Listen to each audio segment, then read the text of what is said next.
কৃষ্ণ প্ৰণাম জনাইছোঁ সকলোকে।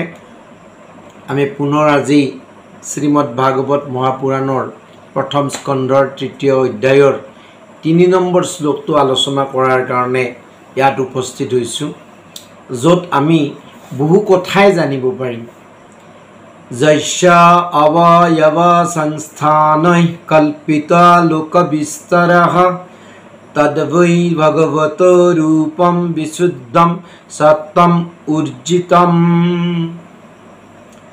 ইয়াত কৈছে যে যোগীগণে যাৰ চৰণাদি অংগ সন্নিৱেশ চতুৰ্দশ ভুৱন ৰূপে কল্পনা কৰি চিত্তত ধাৰণ কৰে, ভগৱানৰ সেই বিগ্ৰহ অপ্ৰাকৃত সত্যময় আৰু এই কথা সকলো শাস্ত্ৰতে প্ৰসিদ্ধ।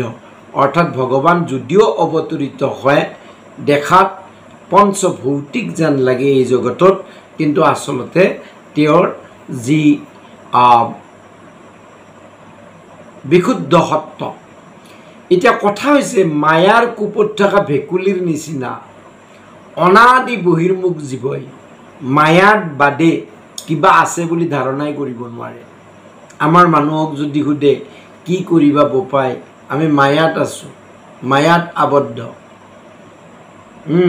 এই মায়াই আমাক নেৰে, এই মায়াৰ কাৰণে আমাৰ এই অৱস্থা হৈছে, মায়াৰ কথাহে কওঁ। গতিকে তেওঁলোকে যি শুনে তাকে মায়াৰ মাজলৈ টানি আনে। আৰু সেইকাৰণে আমাৰ আজি সমাজত ভাগৱত যি প্ৰচাৰ হৈ আছে, এই ভাগৱততো মায়াময় কথাই বেছি, মায়াময় কথাই বেছি।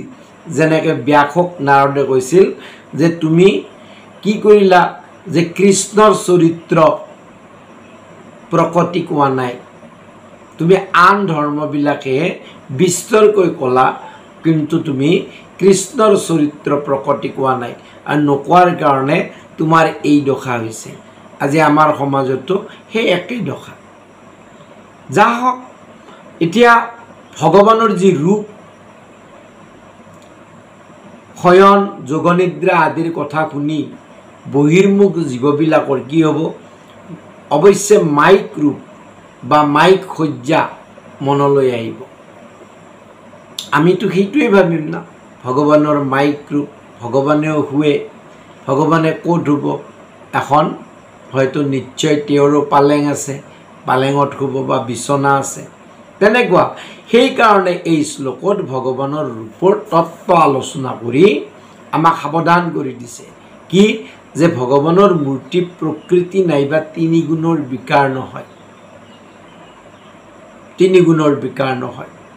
তেওঁ প্ৰকৃতিৰ আগতেও বিদ্যমান আছিল, অৰ্থাৎ যেতিয়ালৈ তেওঁ প্ৰকৃতি তেওঁৰ গৰ্ভত থাকোঁতেও তেওঁ বিদ্যমান আছিল। যাৰ দৃষ্টিত ব্ৰহ্মাণ্ডৰ সৃষ্টি হয়, তেওঁৰ ৰূপ ব্ৰহ্মাণ্ডৰ অন্তৰ্গত নহয়। সেইকাৰণে কয় যে ভগৱানৰ লোক ক'ত? ব্ৰহ্মাণ্ডৰ বাজ, ব্ৰহ্মাণ্ডৰ বাহিৰত। সেইকাৰণে ভগৱানৰ প্ৰেম প্ৰীতি জন্মিলে এই ৰূপ নাথাকে, বৰং কি হয়? সচ্চিদানন্দ মূৰ্তিৰ লগত সংগ হয়। গতিকে ৪ নম্বৰ শ্লোকত কৈছে পশ্যন্তি অদোৰূপম অদভ্ৰ চক্ষুষা সহস্ৰ পাদৰু ভুজাননাদ্ভুতম সহস্ৰমূৰ্ধম শ্ৰবণাক্ষি নাসিকম সহস্ৰমৌলম্বৰ কুণ্ডলোলসৎ। ভক্তবিলাকে ভক্তিযুক্ত নয়নে, এইটো ৪ নম্বৰ শ্লোক, ভগৱানৰ এই আশ্চৰ্যজনক যি সহস্ৰ চৰণ, সহস্ৰ বাহু, সহস্ৰ বদন, সহস্ৰ শিৰ, সহস্ৰ কৰ্ণ নাচিকা, আৰু এইবিলাকত শিৰভূষণ কুণ্ডলাদি পৰিভূষিত পুৰুষ ৰূপ দৰ্শন কৰি থাকে। কোনে? ভকতবিলাকে। এতিয়া মহাপুৰুষ গুৰুজনায়ো আমাক কীৰ্তন ঘোষাত ধ্যান বৰ্ণন দিছে, আৰু ধ্যান বৰ্ণনত এইখিনিয়ে কৈছে। ঠিক তেনেধৰণে কীৰ্তন ঘোষাত শিশুলীলাৰ প্ৰথম ঘোষাটোত সেই একে কথাকে কৈছে। ভগৱানৰ সেই যে অপ্ৰাকৃত অতি আশ্চৰ্যবৎ পুৰুষ মূৰ্তি প্ৰাকৃত চকুৰে দেখা নাযায়। আৰু সেইকাৰণে অৰ্জুনক কৈছিল যে যদ্যপি তুমি মোৰ লগত আছা আৰু মোৰ বিৰাট ৰূপ দৰ্শন কৰিব খোজা, কিন্তু তুমি এই প্ৰাকৃত ইন্দ্ৰিয়ৰ দ্বাৰা তুমি দেখা কৰিব নোৱাৰা। কেনেকৈ পাৰিবা? বোলে যেতিয়া মই তোমাক দিব্য চক্ষু অৰ্থাৎ জ্ঞান প্ৰদান কৰিম। যিসকলৰ নয়নাদি ইন্দ্ৰিয় ভক্তি ভাৱযুক্ত, সমস্ত ইন্দ্ৰিয় ভক্তি কৰি কৰি যেতিয়া দিব্য হৈ যায়, এই তিনি গুণৰ ঊৰ্ধত হৈ যায়, তেওঁলোকে সেই অনুপম মূৰ্তি দৰ্শন কৰিবলৈ পায়। ভগৱান ইন্দ্ৰিয়াদিৰ অগোচৰ। ভগৱানে তেওঁৰ প্ৰিয় ভকত অৰ্জুনক এই মূৰ্তি দেখুৱাইছিল। ভগৱানৰ কৃপা অবিহনে তেওঁৰ প্ৰকৃত তত্ত্ব বুজা সহজ নহয়। ভক্তি ভাৱত ভক্তই ভগৱানৰ যি মূৰ্তি দৰ্শন কৰি অপাৰ আনন্দ অনুভৱ কৰে, তাৰ লগত কোনো আনন্দৰ তুলনা নাই। কোনো শ্ৰুতি বাক্যত ভগৱানৰ কোনো অংগ নাই, অনংগ বুলি কৈছে। অপানিপাদ যবন গ্ৰহীতা পশ্যতা চক্ষু সশ্ৰীণোত্ত কৰ্ণ ইত্যাদি। আকৌ কোনো শ্ৰুতি বাক্যত তেওঁ কৰ মানে হাত চৰণাদি সকলো আছে বুলি কৈছে। সহস্ৰ শীৰ্ষা পুৰুষ সহস্ৰাক্ষ সহস্ৰপাত যদা পশ্যতে ৰুক্মবৰ্ণম কৰ্তাৰমীশম পুৰুষম ব্ৰহ্মযোনিম ইত্যাদি চ।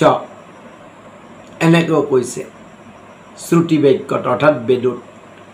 গতিকে আমি চিন্তন কৰি ভগৱানক দুটা কথা মানে জানিব লাগে যে প্ৰাকৃত ইন্দ্ৰিয় মন বুদ্ধিৰ অগোচৰ। যেতিয়ালৈকে আমি ঈশ্বৰত একান্ত ভক্তি নকৰোঁ আৰু কৰি আমি সত্য গুণৰো ঊৰ্ধত শুদ্ধ সত্য অৱস্থা প্ৰাপ্তি নকৰোঁ, তেতিয়ালৈকে আমি ঈশ্বৰ দৰ্শন কৰাটো সম্ভৱ নহয়। যদি তেওঁ অহেতুকে কৃপা নকৰে, দ্বিজদাসী পুত্ৰৰ নিচিনা অহেতুকে যদি কৃপা নকৰে। আৰু ভগৱানৰ কৃপা অবিহনে কেতিয়াও ঈশ্বৰ দৰ্শন সম্ভৱ নহয়। আৰু তাৰ কাৰণে গুৰু কৃপা প্ৰয়োজন। গুৰুই যদি কৃপা কৰে তেতিয়া ঈশ্বৰে কৃপা কৰে। কিন্তু বিন গুৰু চৰণে ভকতি ৰকতি মুকুতি কবহু নাহু। গুৰু কৃপা অত্যন্ত প্ৰয়োজনীয়। গুৰু কৃপা হ'লেহে ঈশ্বৰে কৃপা কৰে। এই কথা জানি আমি গুৰুক একান্ত চিত্তে ভগৱান বুলি বিষ্ণু বুদ্ধি কৰি আমি আচলতে তেওঁৰ সেৱাত ব্ৰতী হ'ব লাগে। কৃষ্ণ।